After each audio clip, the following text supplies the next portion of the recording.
Students, आज का हमारा टॉपिक है factors affecting the solubility of a solid in a liquid. Solid की जो लिक्विड में सोल्यूबिलिटी होती है उस पर कौन कौन से फैक्टर्स अफेक्ट डालते हैं, यही हम स्टडी करेंगे। देखो, फर्स्ट पॉइंट है हमारा nature of solute and the solvent. तो इसमें ये लाइन आपने याद करनी है, लाइक डिजोल्व्स लाइक। इसी लाइन से हमें यहाँ पर समझ आएगा कि जो सोल्यूट और सोलवेंट का नेचर है वो सोल्यूबिलिटी पर कैसे अफेक्ट डालता है। ठीक है, तो इस लाइन को हम एक एग्जाम्पल से समझेंगे। मान लो 3 बच्चे हैं, यहाँ पर 3 बच्चे हैं। 3 बच्चों में से 2 बच्चे हैं वो शरारती बच्चे हैं, 2 बच्चे क्या हैं, शरारती, और जो तीसरा बच्चा है वो क्या है, शांत स्वभाव का है। ठीक है, एकदम शांत है वो। अब देखो, अगर हम देखें कि इन 3 बच्चों में से कौन से बच्चों में अच्छी बॉन्डिंग होगी, ठीक है, कौन से बच्चे अच्छे आपस में फ्रेंड होंगे, उनके बीच में अच्छी फ्रेंडशिप किन बच्चों में होगी। ठीक है, तो जो जिनका नेचर सेम होगा उन्हीं बच्चों में अच्छी बॉन्डिंग होगी, उन्हीं बच्चों में अच्छी फ्रेंडशिप होगी। ठीक है, तो यहाँ पर जो शरारती बच्चे हैं इनमें अच्छी बॉन्डिंग होगी क्योंकि इनका नेचर क्या है, सेम है। ठीक है, नेचर सेम है क्योंकि जो शरारती बच्चा है वो अपनी दोस्ती किसके साथ रखना चाहेगा, किसके साथ रखना चाहेगा, अपने ही नेचर जैसे वाले बच्चे के साथ अपनी दोस्ती रखना चाहेगा, उसके साथ ही अच्छी बॉन्डिंग बना पाएगा। ठीक है, सेम नेचर वाले बच्चे के साथ ही अपनी बॉन्डिंग बना पाएगा। यहाँ पर जो ये 2 बच्चे थे, फर्स्ट 2 बच्चे थे, यहाँ पर उनका जो नेचर था वो शरारती था, तो इन बच्चों के बीच में अच्छी बॉन्डिंग है। जो तीसरा बच्चा है वो शांत स्वभाव का है, इसका जो तीसरे बच्चे का नेचर है इनसे बिल्कुल डिफरेंट है, तो इनकी जो बॉन्डिंग है इस बच्चे के साथ इतनी अच्छी नहीं है। ठीक है, तो यही कॉन्सेप्ट हम यहाँ पर लगाएंगे। लाइक डिजोल्व्स लाइक का मतलब समझ आ गया कि जो नेचर है वो सेम होना चाहिए सोल्यूबिलिटी के लिए। ठीक है, सोल्यूट का भी और सोलवेंट का भी। मान लो अगर सोल्यूट पोलर है तो सोलवेंट भी पोलर होना चाहिए सोल्यूबिलिटी के लिए। ठीक है, तो polar solute dissolves in polar solvent, इसीलिए लिखा गया लाइक डिजोल्व्स लाइक। ठीक है, सेम नेचर होना चाहिए सोल्यूट का भी और सोलवेंट का भी। मतलब अगर सोल्यूट पोलर होगा तो सोलवेंट भी पोलर होना चाहिए। ठीक है, तो पोलर सोल्यूट डिजोल्व होगा किसमें, पोलर सोलवेंट में डिजोल्व होगा। एग्जाम्पल है इसका NaCl डिजोल्व इन वाटर। ठीक है, पोलर मोलिक्यूल वो होता है जिसपे चार्जेस क्रिएट हो जाते हैं ड्यू टू इलेक्ट्रोनेगेटिविटी डिफरेंस। जैसे एग्जांपल NaCl का ही ले लेते हैं। यहाँ पर मैंने बोला कि ये पोलर है। कैसे है ये पोलर, इस पे चार्जेस क्रिएट हो जाते हैं due to electronegativity difference. Chlorine की यहाँ पर जो इलेक्ट्रोनेगेटिविटी है वो 3.16 है और सोडियम की है 0.93। ठीक है, अब देखो यहाँ पर चार्जेस कैसे क्रिएट होंगे। जो इलेक्ट्रोनेगेटिविटी होती है वो क्या होती है, इलेक्ट्रॉन को अपनी तरफ एक्सेप्ट करने की टेंडेंसी को हम क्या बोलते हैं, इलेक्ट्रोनेगेटिविटी बोलते हैं। अब यहाँ पर क्लोरीन की ज्यादा इलेक्ट्रोनेगेटिविटी है तो क्लोरीन क्या करेगा, सोडियम के इलेक्ट्रॉन भी अपनी तरफ पुल कर लेगा, यहाँ पर अपनी साइड पुल कर लेगा। ठीक है, ऐसे करने से क्या होगा, क्लोरीन पे पार्शियल नेगेटिव चार्ज आ जाएगा और सोडियम पे पार्शियल पॉजिटिव चार्ज आ जाएगा। इससे क्या हुआ, चार्जेस क्रिएट हो गए। किसके कारण हुए, ड्यू टू इलेक्ट्रोनेगेटिविटी डिफरेंस के कारण। यहाँ पर जो इलेक्ट्रोनेगेटिविटी डिफरेंस है इनका 2.23 है। ठीक है, तो इसीलिए हम इसको क्या बोल रहे हैं, ये पोलर है। ऐसे ही केस वाटर है, वाटर भी क्या है, पोलर है। देखो यहाँ पर जो ऑक्सीजन है, ऑक्सीजन ज्यादा इलेक्ट्रोनेगेटिव होता है देन हाइड्रोजन। ठीक है, इसीलिए ऑक्सीजन पे क्या आ जाता है, डेल नेगेटिव चार्ज, और इन पे डेल पॉजिटिव। ठीक है, यहाँ पर 2 नेगेटिव आता है क्योंकि यहाँ पर 2 हाइड्रोजन है। ठीक है, 2 हाइड्रोजन की इलेक्ट्रॉन्स को अपनी तरफ पुल कर रहा है ये। ठीक है, अब यहाँ पर दोनों ये क्या है, पोलर। तो मैंने आपको पोलर समझा दिया, इसीलिए यहाँ पर लिखा है कि NaCl डिजोल्व्स इन वाटर। ठीक है, अब देखो, ये तो हमें पता चल गया कि जो पोलर सोल्यूट है वो डिजोल्व किस में होगा, पोलर सोलवेंट में होगा। लेकिन हमें ये नहीं पता इनकी मैकेनिज्म की कैसे डिजोल्व होंगे, ये पोलर सोल्यूट पोलर सोलवेंट में कैसे डिजोल्व होंगे, इनकी मैकेनिज्म देखो जैसे ही हम NaCl को वाटर में डालते हैं तो ये एक आयनिक कंपाउंड है। ठीक है, ये क्या करता है, आयंस में ब्रेक हो जाता है, आयंस में डिसोसिएट हो जाता है, Na पॉजिटिव और Cl नेगेटिव में डिसोसिएट हो जाता है ये NaCl, ठीक है। तो क्या होता है कि जो ये आयंस हैं इनको सराउंड कर लेते हैं वाटर मॉलिक्यूल्स, चारों तरफ से मतलब वाटर मॉलिक्यूल्स इनको घेर लेते हैं, ठीक है। अब देखो यहाँ पर जो Na पॉजिटिव है ये क्या है, कैटायन, इस पे क्या है, पॉजिटिव चार्ज है। तो इसकी तरफ वाटर मॉलिक्यूल्स का कौन सा पार्ट अट्रैक्ट होगा, कौन सा अट्रैक्ट होगा, यहाँ पर कौन सा इंटरेक्ट होगा इससे, ऑक्सीजन पे जो नेगेटिव चार्ज है ये वाला ही होगा, ऑक्सीजन वाला होगा, क्योंकि यहाँ पर पॉजिटिव चार्ज है, अपोजिट चार्जेस के बीच में अट्रैक्शन होती है, इसीलिए Na पॉजिटिव की तरफ वाटर का कौन सा पार्ट इंटरेक्ट होगा, ऑक्सीजन वाला इंटरेक्ट होगा। यहाँ पर देखो ये, ठीक है। तो सोडियम जो Na पॉजिटिव है ये सराउंड हो गया है, किससे, वाटर मॉलिक्यूल्स ने इसको सराउंड कर लिया है, चारों तरफ घेर लिया है Na पॉजिटिव को, ठीक है। ऐसे ही क्लोरीन है, Cl नेगेटिव है, इस पे नेगेटिव चार्ज है, तो वाटर मॉलिक्यूल का कौन सा पार्ट इसकी तरफ इंटरेक्ट होगा, पॉजिटिव वाला होगा, ठीक है। यहाँ पर नेगेटिव है अगर इस पे, तो पॉजिटिव वाला पार्ट इसकी तरफ इंटरेक्ट हो जाएगा वाटर मॉलिक्यूल का, ठीक है। इनके बीच में अट्रैक्शन होगी। अब देखो यही अट्रैक्शन, देखो यहाँ पर जब कोई भी सोल्यूट के आयंस किसी भी सोलवेंट के साथ इंटरेक्ट होते हैं तो हम उसको क्या बोलते हैं, सोल्वेशन बोलते हैं। क्या बोलते हैं, सोल्वेशन। जब किसी भी सोल्यूट के आयंस सोलवेंट के साथ इंटरेक्शन शो करते हैं तो हम उसको बोलते हैं सोल्वेशन। लेकिन यहाँ पर हमने क्या लिया है, सोलवेंट वाटर लिया है, तो इन केस ऑफ वाटर हम इसको क्या बोलेंगे, हाइड्रेशन। यहाँ पर जो आयंस हैं वो किसके साथ इंटरेक्शन कर रहे हैं, वाटर मॉलिक्यूल्स के साथ इंटरेक्शन कर रहे हैं, तो हम इसको बोलेंगे हाइड्रेशन। वाटर के केस में हम इसको हाइड्रेशन बोलते हैं, और नॉर्मल जनरली हम क्या बोलते हैं, इसको सोल्वेशन बोलते हैं, ठीक है। यहाँ पर हमने सोलवेंट वाटर लिया है, इसीलिए हमने इसको हाइड्रेशन बोल दिया। इनकी जो आयंस की वाटर के साथ इंटरेक्शन हो रही है इसको हम हाइड्रेशन बोलते हैं। ऐसे ही यहाँ पर इनकी हाइड्रेशन हो रही है। अब इस इंटरेक्शन से मतलब जो आयंस की वाटर मॉलिक्यूल्स के साथ इंटरेक्शन हो रही है, इस प्रोसेस में जो भी एनर्जी रिलीज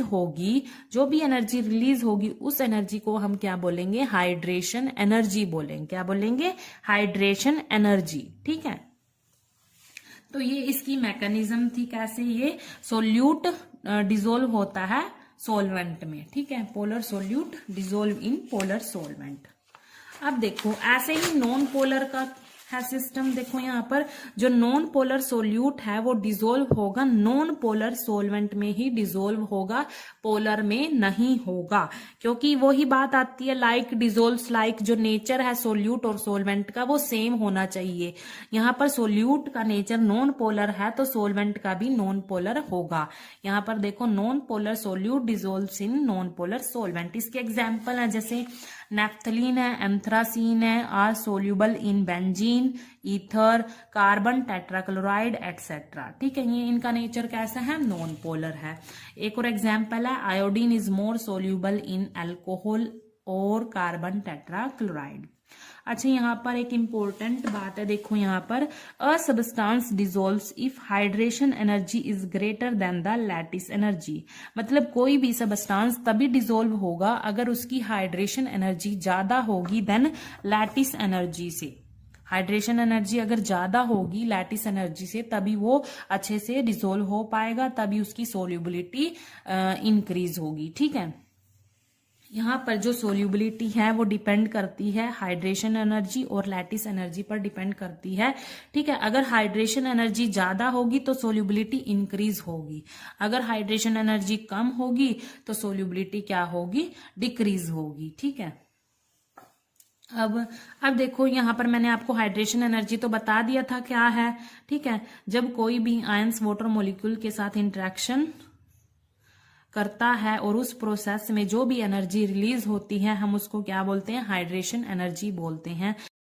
लैटिस एनर्जी देखो क्या होता है, जैसे यहाँ पर NaCl है, ये एक आयनिक कंपाउंड है। इस आयनिक कंपाउंड को डिसोसिएट करने के लिए जितनी भी एनर्जी की रिक्वायरमेंट होगी, इसको डिसोसिएट करने के लिए जितनी भी एनर्जी की रिक्वायरमेंट होगी हम उसको क्या बोलेंगे, लैटिस एनर्जी बोलेंगे, ठीक है। अब देखो यहाँ पर यहाँ पर हमने यहाँ पर एनर्जी क्या करी है, दी है एनर्जी इसको डिसोसिएट करने के लिए, तो ये कौन सा प्रोसेस है, एंडोथर्मिक है, एंडोथर्मिक होगा ये, थर्मिक।